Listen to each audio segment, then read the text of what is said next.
All right, everyone. Welcome again to another interview with our Public Health Director, Nancy McGraw. I'm Sullivan County's Communications Director, Dan Hoost. And Nancy has graciously given us just a few minutes of another very, very busy day to give us an update on where we are at with coronavirus vaccines, because that's the question many of you, if not all of you, are interested in and have been asking all of us on a repeated basis sometimes. Where can I get a vaccine? How can I get a vaccine? Why isn't there a vaccine available? What are we doing about it? And Nancy is here to talk about that. So Nancy, welcome, thank you. And let's start with where the vaccine rollout is in Sullivan County. What's the current status? All right, thank you, Dan, for having me, and I'm happy to provide this update. Although it's not all good news, we do have a lot of progress that we can share. And I'll go into a little bit more detail about the specifics of how we get vaccine, how we have to allocate it. We started as a county health department receiving vaccine from the state through the federal shipment program on January 20th. So we have had so far since January 20th, which has only been 4 weeks, 5 weeks, 9 clinics. So there have been times when we've had clinics every single day. There have been times when we had 2 large clinics. It depends on how much vaccine we get. And we don't know how much vaccine we're going to get week to week. So every single week we do what's called a pre-book, and we pre-book the amount of vaccine that we think that we can manage with our clinics and our staffing. And usually we ask for a little bit more because we think that we may not get everything that we ask for. Now, in late January, we received a one-time allocation from the state of 600 doses for individuals 65 and older. That was a one-time allocation because when the state did their analysis of the counties, they realized, and we had provided them with this feedback, that in many counties, especially the rural ones like ours, the pharmacies do not have the capacity to handle the population of people who are 65 and older. And neither do the hospitals on their own. And so it's going to take a concerted joint effort. So we only had, I think, maybe one small pharmacy at that time that was doing maybe 40 to 50 vaccines per day. People need to realize that in Sullivan County, our pharmacies, for the most part, are independently owned and operated, and they're pretty small, maybe a staff of anywhere from 2 people, which includes the pharmacist, to maybe 4 or 5. Now our larger pharmacies have additional capacity, but they don't certainly have the capacity that the county health department has or that the hospital has to get vaccine out. So it really needs to be a combined effort. That one-time allocation of 600 doses for the 65 and over population was given to us because our pharmacies had limited capacity. And they continue to have limited capacity, but we will have more pharmacies coming online, which will help a little bit. And they will start getting vaccine directly from the state in the near future. The hospitals and those were pharmacies, if I can ask Nancy real quick, those pharmacies are the ones designated by the state to do the over 65 vaccinations, right? Yes, they are. Okay. Yes, and the pharmacies also have to have submitted an intent to enroll and an agreement to be a provider of COVID-19 vaccine. For the most part, I think most of our pharmacies did, but we have requested a list from the state of those participating pharmacies in our county. All of the county's health departments have requested a list of the pharmacies that are signed on and having participating agreements so that we can do better planning in our county. And we have yet to get that list. And I think it's on its way. We've requested this repeatedly. So hopefully we'll be getting that soon.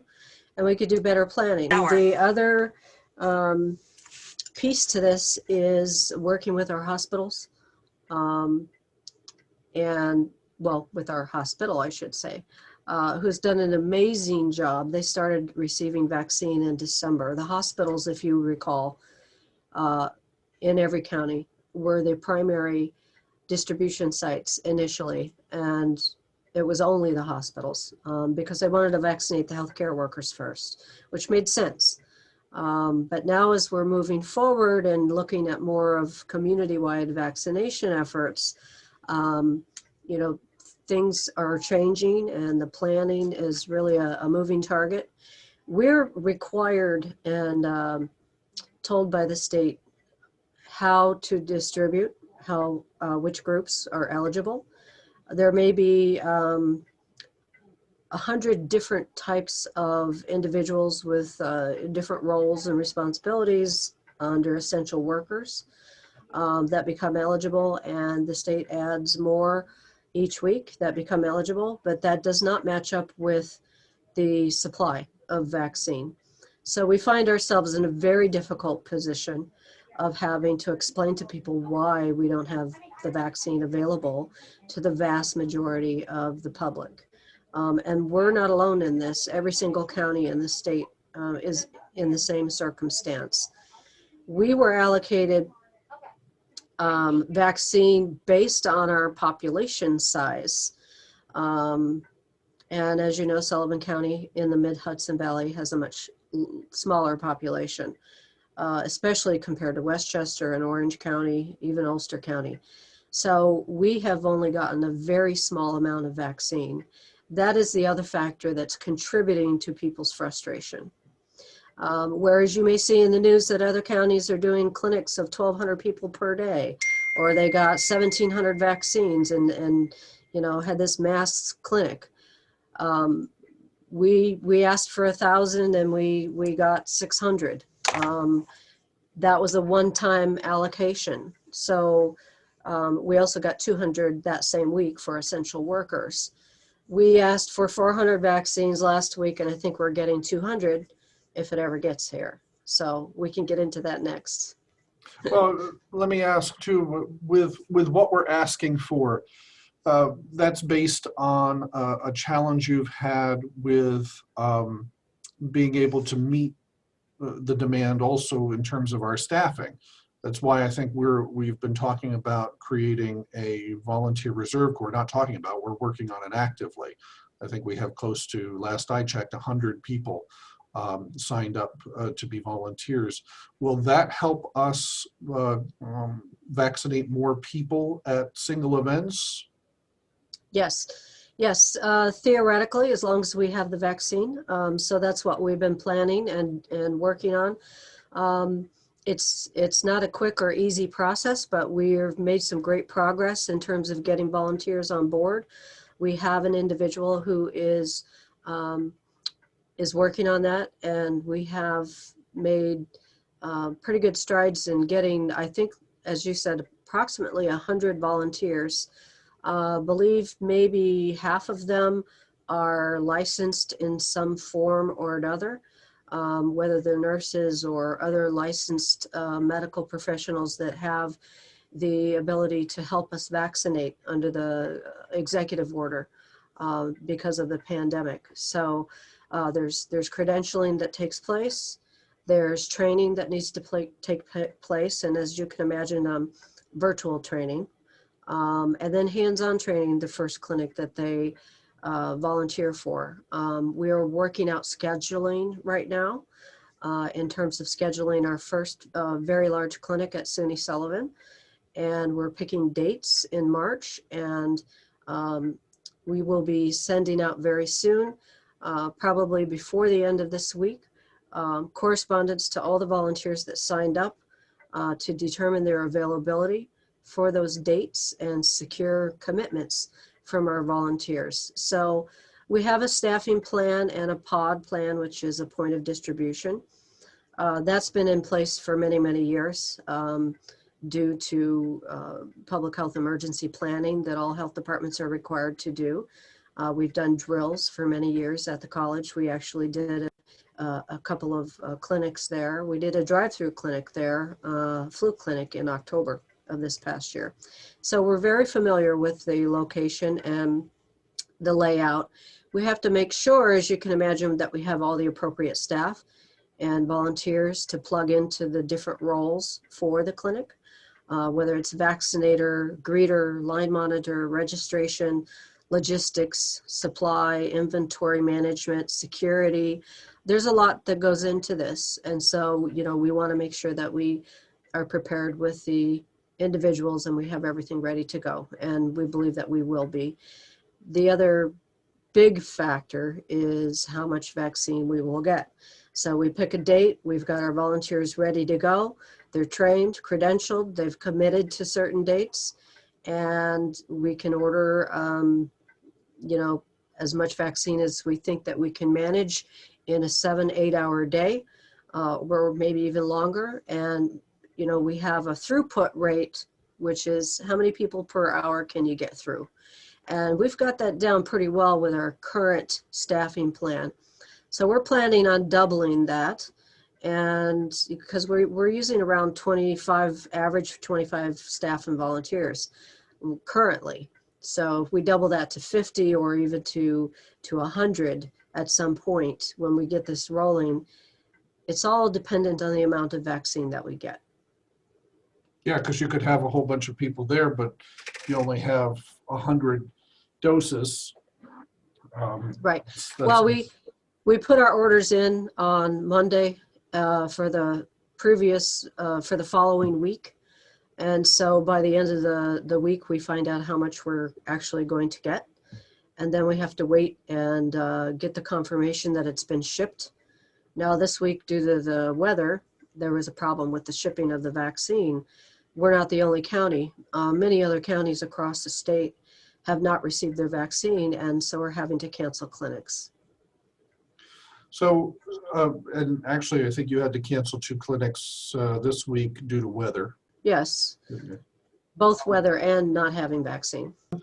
The situation too with the vaccine is, even if we were, say, to get 1,000 or 2,000 doses, we still can only give to certain eligible populations. So that's right. Now, my understanding is with the latest, the comorbidities that has opened up, that does greatly widen the eligibility list, because comorbidities could be at any age, and as long as they have one or more, we could vaccinate. But we haven't actually started doing that yet, right? Correct. The addition of the comorbidities starts, theoretically eligible after the 15th, so we're already there. But we already had clinics planned for our second dose clinics for people 65 and older, that large group, which was a one-time allocation that we started with. So in the next week, we'll be moving through those second dose clinics, in addition to essential workers. So those people are coming back for their second shots. And in the meantime, in between snowstorms, we're trying to work in getting additional vaccine out to people who are now eligible for their first shot. So this sounds like a very frustrating experience for your staff. We know it's been very frustrating for the public. But I'm curious, what have you found to be the most frustrating or distressing about the situation? I think the confusion for the public is warranted. We've done our best to explain the situation, and I'm glad that we're providing this update. It's been very frustrating for all county health staff to not be able to have the tools we need to do our own planning. We are restricted by who we can give the vaccine to from week to week. We're restricted by how much vaccine we're given from week to week. We don't even have an information on all of the pharmacies that will be getting vaccine in our county. We finally got a list of who's getting vaccine this week, but we'd like a longer term view in terms of all the other healthcare providers that are enrolled and ready and waiting, and when will they get vaccine and how much, so that we can coordinate the planning and do a better job, frankly, of informing the county of where they can go and how they can get their shot, depending on their age, their work status, or what they do for a living, or their comorbidities. We all need to be able to do a better job of that. And with the limited information that we have, we simply can't do it. It's week to week. So what would you tell the public at this point to do? I mean, it's hard to sit tight when you're worried about your health being compromised at any moment by coronavirus. It is. And I remind people that, as frustrating as it is, to please just try to be a little more patient. We've made it this far through the pandemic by continuing to social distance and wearing masks and hand washing. Just continue to be vigilant, and that our numbers are down. We're down to 136 active cases. That's the lowest it's been since pre-Thanksgiving. So, we did have that surge after the holidays, and we're back down now. We're hoping it stays that way. And we need to try to help each other out as much as we can. When we become aware of a provider that's getting vaccine, to get that information out, and we certainly will do that. And we've talked about putting an updated list on our website as a centralized location. I believe that the regional hub has a map with a vaccine finder locator that they will be launching very soon, in the next week or two. And you will be able to go on that website, and we'll share that link when it's ready and when it's live, so that people can go and see in their county or in surrounding counties, where's the county health department clinics, what's the location, phone number, how do you sign up, where's their website, where are all the pharmacies, where are the healthcare providers that are getting vaccine, and they'll be color coded so that you can tell the difference. And then where are the state mass vaccination sites? Because right now you have to go searching on Google pretty much to find these places, and there's no centralized location. So we're hoping that really helps a lot. So that's a positive. Very good. I think that answered the questions we had today. Is there anything else you'd like to add? I just want to remind everybody, throughout the last almost year, our staff have done an amazing job, still doing contact tracing and case investigations for new cases. They've handled well over 4,300 cases since this started. That's a lot for a county our size. We have also started clinics and using a lot of the same staff and resources. We're continuing, we've gotten nothing but praise and thank yous for efficiency and for really reaching out and trying to do our best in returning phone calls with the limited resources that we have. We've reached out to, we have other departments, the Office for the Aging, the Emergency Community Assistance Center, fielding phone calls, your office. We've got a great team at the county, and I think sometimes the public doesn't realize the volume of work that's being done. They just, they want their vaccine, and we certainly want them to get their vaccine. But there is a reality aspect to this as well, and we'll continue to do the best that we can and get ready to, provide a lot more vaccine as soon as it becomes available. And my experience has been, once we get people to our clinics, they have a wonderful experience. The difficulty is getting enough vaccine to be able to accommodate people in our clinics. Thanks for the work that you're doing on that. And I agree with you. We will let people know as soon as we know that we have more to provide with vaccination, because that is the #1 topic right now. Thank you, Nancy. Thank you.